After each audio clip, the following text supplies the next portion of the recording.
तो क्या आप भी नेट जेआरएफ की तैयारी कर रहे हैं और काफ़ी कंफ्यूज हैं कि कैसे तैयारी करें, कौन से बेस्ट तरीके हैं जिससे एग्ज़ाम निकल जाएगा और आपको बार बार तैयारी नहीं करनी पड़ेगी। तो आज आप सही जगह हैं दोस्तों। मेरा नाम है संदीप और मैं पीएचडी कर रहा हूँ जेएनयू से, और मेरा भी जेआरएफ था पॉलिटिकल साइंस में, और मैंने बहुत दिनों तक पढ़ाया है कोचिंग के साथ भी और वैसे भी इन जनरल। तो मैं कुछ बातें आपको बता देता हूँ। लगभग 50-60 लोगों का मैं इंटरव्यू कर चुका हूँ जो नेट जेआरएफ एग्जाम दे चुके हैं, जिनमें से ज़्यादातर जेआरएफ थे। तो मैं आपको कुछ बेसिक बातें बताता हूँ जो मैंने उनसे सुनी है, जो मुझे भी लगता है कि बेस्ट तरीके हैं एग्जाम को निकालने का। इन जनरल अगर हम नेट जेआरएफ एग्जाम के बारे में बातें करें तो एक ऐसा एग्जाम है जिससे 3 तरह के रास्ते खुलते हैं। पहला है पीएचडी ओनली, मतलब अगर आपको रिसर्च करना है तब भी एग्जाम देना पड़ेगा। दूसरा है नेट, अगर आपको असिस्टेंट प्रोफेसर बनना है तब भी आपको एग्जाम देना पड़ेगा। तीसरा है जेआरएफ, मतलब अगर आप रिसर्च करना चाहते हैं और आप चाहते हैं कि आपको कुछ पैसे मिलते रहें, जो 37,000 जेआरएफ में और 42,000 आपको एसआरएफ में मिलते हैं, प्लस एचआरए मिलता है। तो इन तीनों कामों के लिए एग्जाम बहुत इंपॉर्टेंट है। एनटीए एग्जाम कंडक्ट कराती है 2018 से, और इस एग्जाम में 2 पेपर होते हैं, पेपर 1, पेपर 2। पेपर 1 में जनरल चीज़ें होती हैं जो सबके लिए कॉमन होती हैं। पेपर 2 में जो सब्जेक्ट स्पेसिफिक पेपर होता है, जिसमें जैसे मैं पॉलिटिकल साइंस से हूँ तो मैं पॉलिटिकल का दूंगा, आप इंग्लिश से हैं, हिंदी से हैं, तो वो पेपर आप देने की कोशिश करेंगे। तो ये in general net JRF exam के बारे में हो गया। साल में 2 बार होता है, एक बार दिसंबर में, एक बार जून में। कभी कभी पेपर लीक भी हो जाता है और कभी कभी पेपर थोड़ा सा सिप भी हो जाता है। ये भी बातें आपको जान लेनी चाहिए। तो अब बातें करते हैं कि इस पेपर को अगर आपको क्रैक करना है तो बेस्ट तरीके कौन से हो जाते हैं। तो सबसे अच्छा तरीका जो है वो यही है कि आपको पढ़ना पड़ेगा। मतलब बिना पढ़े पेपर क्रैक नहीं होगा। तो जो लोग भी ये सोच रहे हैं कि आएंगे अचानक से कोई कोचिंग वाला बता देगा कि 2 महीने 3 महीने में पेपर निकलवा दूंगा, तो ये सब नहीं होता है। और अगर तुक्के से ये हो भी गया तो ये काफ़ी शर्मनाक है कि एक ऐसा इंसान जो पढ़ना नहीं चाहता वो इस पेपर को निकाल लेता है, फिर वो आके पीएचडी में रिसर्च करेगा जहां वो पढ़ना नहीं चाहता, तो फिर काफ़ी बुरा सा लगेगा। तो इससे अच्छा है कि आप पढ़ाई इंजॉय करेंगे, क्योंकि अगर आप नेट जेआरएफ करना चाहते हैं तो ये कोई ऐसे काम के लिए नहीं है कि आपको जॉब के लिए है। ये आपकी पढ़ाई के लिए है कि आप इसलिए एग्जाम निकाल रहे हैं ताकि अच्छे से पढ़ पाएं। तो पहले ही पढ़ने की कोशिश करो। तो तीनों लेवल पे अगर हम देखने की कोशिश करें तो आपको पढ़ाई पे फोकस करना है। अगर आपका पीएचडी ओनली निकलता है तब भी पीएचडी में आपको मेहनत करनी पड़ेगी। नेट निकलता है तो आपको असिस्टेंट प्रोफेसर बनने के लिए मेहनत करनी पड़ेगी। जेआरएफ निकलता है तो रिसर्च में मेहनत करनी पड़ेगी। तो पहले से ही पढ़ने की आदत डालो। उसके लिए सबसे अच्छा है इंटरेस्ट जगाओ कि आप उसी सब्जेक्ट में नेट जेआरएफ करने की कोशिश करो जो आप इंजॉय करते हैं। मैं पॉलिटिकल साइंस इंजॉय करता हूँ तो मैं इसमें कितना भी पढ़ सकता हूँ, मैं थकूंगा नहीं, मेरा इंटरेस्ट रहेगा, मैं इंजॉय करूंगा। तो पहला है आपको पढ़ना है और इंटरेस्ट के साथ पढ़ना है। पहला रूल तो ये हो गया। अब बातें आती हैं दूसरे तरीके कौन से होते हैं। जो सबसे सिंपल तरीका है कि आपको नेट जेआरएफ का सिलेबस उठाना है। ज्यादातर बच्चे क्या मिस्टेक करते हैं, वो पढ़ना शुरू करते हैं, कुछ भी पढ़ते हैं।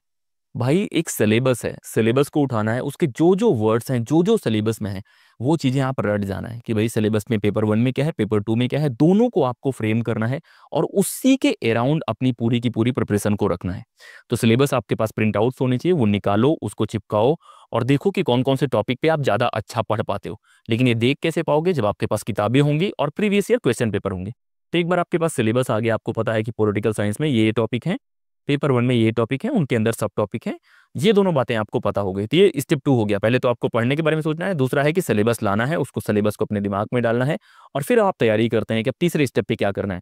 तीसरा स्टेप जो है वो सही किताबें सेलेक्ट करने का है और सही previous year question paper select करने का है। जो रिसोर्सेस आप यूज करेंगे उसके बारे में।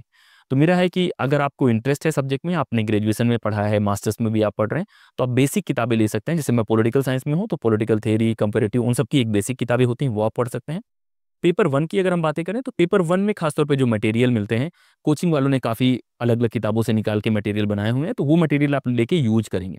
आपका काम मटेरियल क्रिएट करना नहीं है, आपका काम नोट्स क्रिएट करना नहीं है, आपका काम है एग्जाम को निकालना, जो भी नॉलेज है उसका यूज करके। तो जहाँ भी कंपाइल्ड मटेरियल है, कोई कोचिंग का करे, कोई ऑनलाइन कहीं से भी आपको मिल रहा है, वो मटेरियल लेना है, उसी को आपको बार बार पढ़ना है। तो एक पढ़ने का तरीका हो गया कि जो भी किताबें आप लाएंगे वो सिलेक्टिव किताबें होंगी, और आप नोट्स कंपाइल करने से बेहतर है कि उन्हीं चीज़ों पे नोट्स बनाओ, उन्हीं को बार बार पढ़ने की कोशिश करो। खुद से ऐसे मत लगाओ कि 8 महीने 10 महीने केवल नोट्स क्रिएट करने में मत लगाओ। कोचिंग वालों ने ऑलरेडी बेस्ट मटेरियल से नोट्स बनाई होंगी, वो यूज करो, उसमें कोई दिक्कत नहीं है। बस उनको फालतू पैसे मत दो। अगर आपको लग रहा है कि फालतू उनकी क्लासेस करके नहीं कुछ ज्ञान मिल रहा है तो मत पैसे दो। नोट्स वोट्स जो मिल रही है वो ले लो, और एक नोट्स लो, एक दो और भी ले सकते हो जहाँ पे कुछ चीज़ें कम है, लेकिन मल्टीपल नोट्स मत करो। तो पहला स्टेप हो गया सिलेबस याद रखना है। दूसरा है कि जो रिसोर्स हैं उसके बारे में, मतलब जो भी बेसिक किताबें हैं, जो भी नोट्स आपने लिए हैं, उनको पढ़ने के भी अलग अलग तरीके हो सकते हैं। जैसे मैं पसंद करूंगा कि आप पहली रीडिंग करें तो उसमें टिक करते रहें, फिर बार बार उनको रिवाइज करें। चीज़ें रिवीजन से याद होती हैं। ये थोड़ा रट्टे वाला एग्जाम है, तो जितना आप रिवाइज करेंगे उतना बेहतर ही एग्जाम आपके निकलने की पॉसिबिलिटी हो जाएगा। दूसरी चीज़ें रीडिंग में जो आपको अवॉइड करनी है वो है मल्टीपल नोट्स के बारे में, कि आपने एक नोट्स कंपाइल कर ली किसी कोचिंग की, फिर आपको लग रहा है कि आप और पढ़ने के लिए दूसरे नोट्स भी ले आएं। थोड़ा बहुत आप देख सकते हैं, लेकिन डबल 3 नोट्स अगर आप कंपाइल कर लेंगे तो उससे कन्फ्यूजन आता है, आपका ब्रेन उतना पिक नहीं करता। तो जो भी बेस्ट है वो लीजिए और उसी पे कॉन्फिडेंस बनाइए। आर्टिफिशियल इंटेलिजेंस का यूज कीजिए, जो नए नए एआई टूल्स हैं उनके यूज करके पढ़ने की कोशिश कीजिए। तो ये तो आपका रिसोर्स वाला पार्ट हो गया कि आपके पास सिलेबस है, रिसोर्स हो गए। सेकेंड पार्ट जो है रिसोर्स का, वो प्रीवियस ईयर क्वेश्चन पेपर है, कि सबसे इंपॉर्टेंट है कि भाई अभी के पहले जो एग्जाम हुए हैं उसमें क्या सवाल पूछे गए हैं। और ये एग्जाम ऐसा है जहाँ पे प्रीवियस ईयर जो क्वेश्चन पेपर है उससे बहुत सारी चीजें रिपीट होती हैं।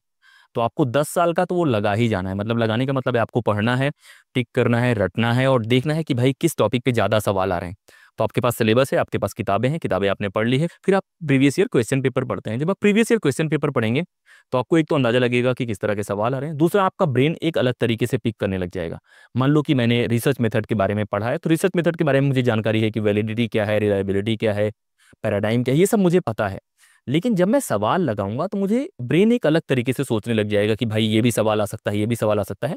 तो ये बहुत अच्छा होता है आपके ब्रेन के लिए। जैसे होता है कि आपके ब्रेन में कांटे आ गए हैं कि कोई भी चीज़ दिखेगी आप चुभा देंगे, तो वैसे एक ब्रेन थोड़ा सा खुल जाता है जब भी आप प्रीवियस ईयर क्वेश्चन पेपर लगाते हैं।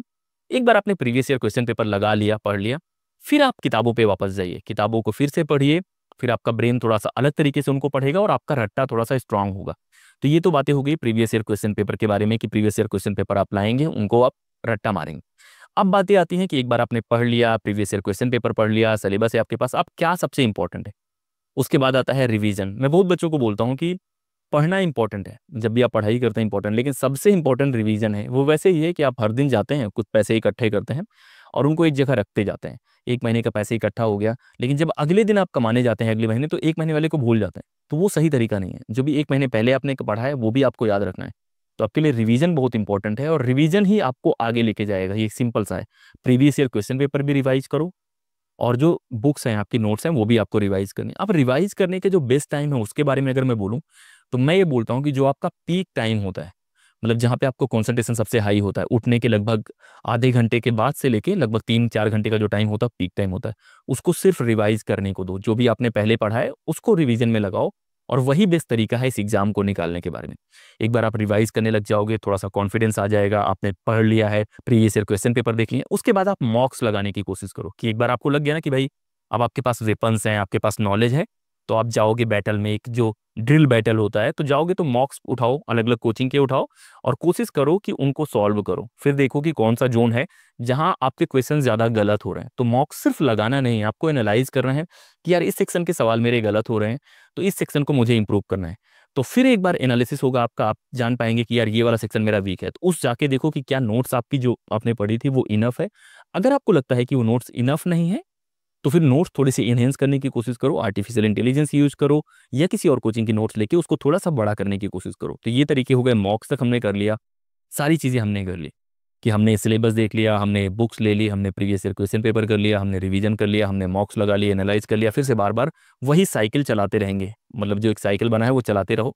फिर जब एग्जामिनेशन आता है कि मान लो कि 10 दिन 1 महीने आपका बचा है एग्जामिनेशन, फिर आपको खुद को प्लान करना है, थोड़ा कॉन्फिडेंस लाना है और उसी तरह से पढ़ते जाना है। थोड़ा बोरिंग लगेगा लेकिन आपको पढ़ते जाना है, क्योंकि लगभग 25-30 लाख रुपए दांव पे हैं, आपका करियर दांव पे है। और बहुत लोग बहुत पैशनेट होते हैं पीएचडी को लेके कि मुझे पीएचडी करना है, तो आपके सपने दांव पे लगे हुए हैं, तो आपको बहुत शिद्दत से वो चीज़ें करनी चाहिए। तो ये सारी चीज़ें आप करते रहेंगे। एग्जाम वाले दिन आपको कुछ बातें ध्यान रखनी है कि प्रेशर में नहीं आना है। उस दिन वैसे ही है कि आप बहुत दिनों से वेट कर रहे हैं कि यार आज चलूंगा मैच खेलूंगा, आज चलूंगा मैच खेलूंगा।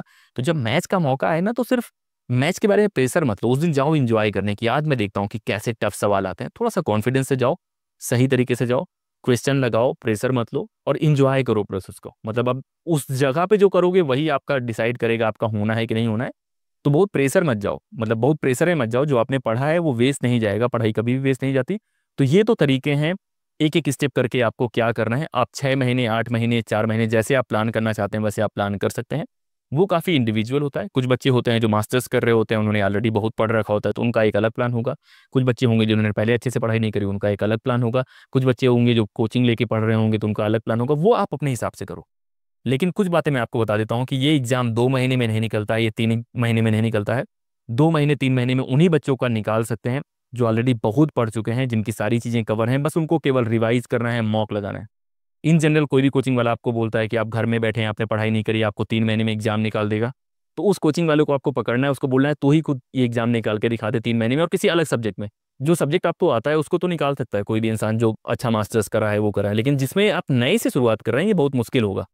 इस तरह के झांसे में नहीं फंसना है, और जो स्ट्रैटेजिक चीज़ें हैं उनको आपको पकड़ के रखना है, बेसिक चीज़ों को आपको पकड़ के रखना है और इस तरह से करना है। मैंने ये तरीके अपनाए हैं, मैंने बहुत सारे लोगों से बातें करी हैं, उन्होंने भी यही तरीके बताए हैं।